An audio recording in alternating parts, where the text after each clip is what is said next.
சர்வதேச விண்வெளி நிலையத்தில் சிக்கி தவிக்கும் சுனிதா வில்லியம்ஸ் கிறிஸ்துமஸ் கொண்டாட்டத்தில் ஈடுபட்ட வீடியோ வெளியாகி பல்வேறு சர்ச்சைகளை ஏற்படுத்திய நிலையில் நாசா விளக்கம் கொடுத்துள்ளது.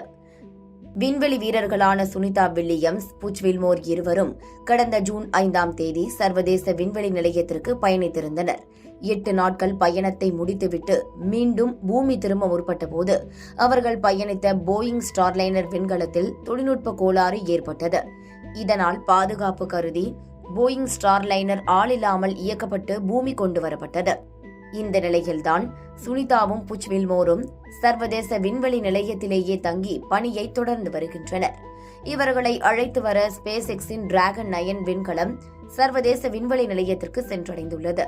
அப்படி இவர்களது பயணம் பிப்ரவரியில் திட்டமிடப்பட்டிருந்த நிலையில் அவர்களுக்கு மாற்றாக விண்வெளிக்கு வர இருப்பவர்களின் டிராகன் 10 விண்கலத்தின் லான்ச் மார்ச்சுக்கு தள்ளி போயுள்ளது.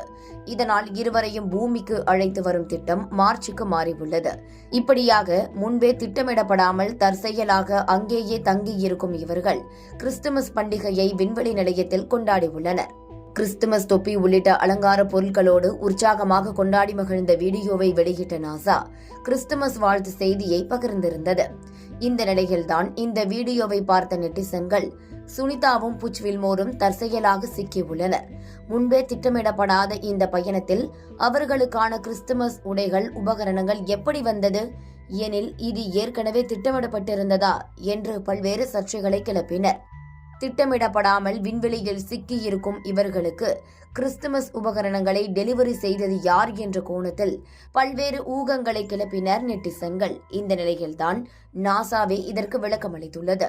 கடந்த மாதம் விண்வெளி நிலையத்தை அடைந்த ஸ்பேஸ் எக்ஸ் விண்கலத்தின் மூலம் இந்த பொருட்கள் அனுப்பி வைக்கப்பட்டுள்ளதாகவும், உருளைக்கிழங்கு, வான்கோழி ஆகிய உணவுப் பொருட்கள் உட்பட ஆராய்ச்சிக்கு தேவையான உபகரணங்களும் அதில் அனுப்பி வைக்கப்பட்டதாக விளக்கியுள்ளது நாசா.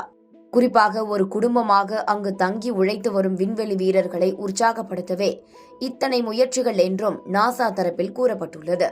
சர்வதேச விண்வெளி நிலையத்திற்கு தேவையான பொருட்கள் அனைத்தும் பல பயணங்களின் மூலமாக கொண்டு செல்லப்படுவது குறிப்பிடத்தக்கது.